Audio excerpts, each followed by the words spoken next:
Syrskyi is trying to stabilize the front. He is desperately trying to come up with um, a military solution to the problem of Russian dominance. Right now, Russia, is winning the war of attrition. Ukraine is exhausted by this. They can't rotate in new troops. There are no new troops to rotate in. And Syrskyi was, I believe, hoping to build up the strategic reserve so that it could be brought down to stabilize the front. There was rumors that Ukraine was going to be launching some sort of major offensive in the Zaporizhia area using these resources. But I don't think Zelensky was thrilled about repeating 2023 and 2024, meaning sending down your best units and then running up against Russian defenses that would slaughter you. And so they made a decision. Zelensky talked with advisors, and they came up with an action that was predicated on seizing a nuclear power plant, the Kursk nuclear power plant, that could be then used to exchange for the Zaporizhia nuclear power plant. An important Zelensky goal was to be seen as taking back critical territory from Russia, seizing Kursk and using whatever territory Ukraine could capture in Kursk, again, as leverage to get at least some Ukrainian territory that Russia has annexed, to get it returned. And lastly, to put Russia in a very difficult military position where they would have to divert resources away from the Donetsk fighting, where Russia is on a roll right now.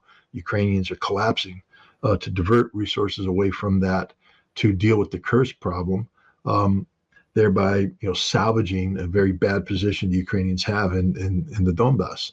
That didn't work either. Russia has not diverted meaningful resources. I think Syrskyi knew that this Kursk operation wouldn't go well, but he has to obey the orders. That's what civilian control of the military is. And now he's paying a heavy price because, as we speak, the Russians are very close to some major breakthroughs that'll lead to their occupation of critical terrain features, towns, villages, small cities, etc., that will make it impossible for Ukraine to maintain its position in the Donbass. And there are many people now talking openly about the Ukrainians having to be compelled in the coming weeks to withdraw to the west bank of the Dnieper River because they're not able to maintain their defenses on the west bank.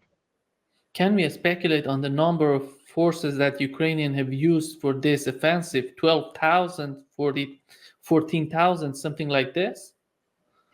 I think the Russians have said that up to units from, I think it's 18 different units, brigades, battalions, regiments, etc., were involved in this. And now we know that the Ukrainians have pulled a couple brigades out of the Kherson and Zaporizhia area to come up and reinforce. They've pulled some units out of the Kharkov front to reinforce. And so I think, now we you're looking at, somewhere between 10 and 20,000 troops being committed to this, but not necessarily in Kursk. In Kursk, the belief is that the maximum number of troops that penetrated were around 10,000. And today they've suffered around 6,000 casualties, which means they have 4,000 left. They're trying to get reinforcements in, but these brigades that are brought in aren't getting out of the train station oftentimes before the Russians hit them. They're being destroyed in their assembly areas, equipment. And so in the what we'll call the Sumy direction, the Sumy-Kursk direction, there may be between 20 and 30,000 Ukrainian troops, but they're not able to maneuver into the zone because of Russian air power, artillery interdiction, and ground forces now that are increasingly taking control of the battlefield. So I think the number of people who actually crossed into the border was around 10,000, plus or minus a few, and the majority of those have become casualties. And IAEA Chief Grossi is talking about the risk of nuclear incident in the Kursk region. What's the problem there in your opinion? What what's the risk he's talking about? Abdel Adonov? Yeah, IAEA chief Grossi is talking about there is risk of nuclear incident in the Kursk region. Kursk is the Kursk nuclear power plant is an active nuclear power plant, unlike the Zaporizhia plant, which has been cooled down. If you attack Kursk, if you strike, safety infrastructure, you could potentially create, the potential for a Chernobyl type meltdown, which would be catastrophic. So that's what he's talking about. The Russians, though, have the plant very well protected, but if he's going to make that statement, though, then he has to say that the reason why there's going to be this potential is because of Ukraine and exclusively Ukraine, and he can't say that. He can't acknowledge that it's Ukraine's fault. He's just speaking of of the conditions that exist that could lead to the potential of this. And this is part of the strategy of the IAEA and the Europeans in general to create the notion of an emergency that requires European intervention to achieve stability. But it's a narrative that's falling on deaf ears inside Russia.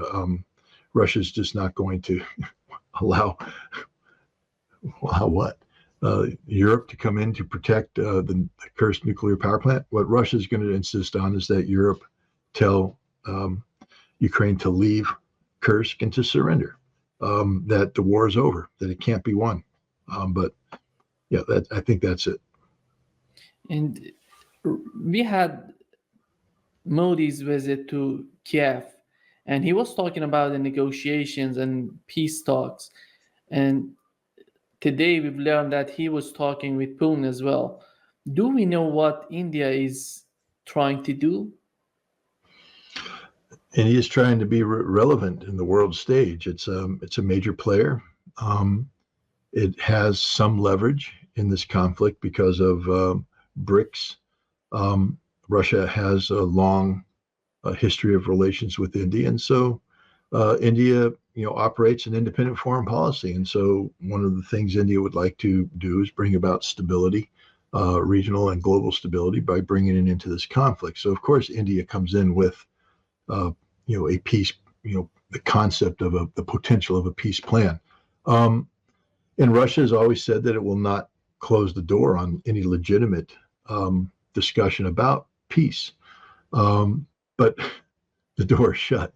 Modi did visit Kiev, but Ukraine invaded Kursk, and that changed the entire outcome. Russia's just not in the mood, but Russia's not going to slam the door on Modi. Putin will listen to anything anybody has to say, but then Putin will, inform them of the realities, and that if the peace plan doesn't deal with the realities, then there is no peace plan. How do you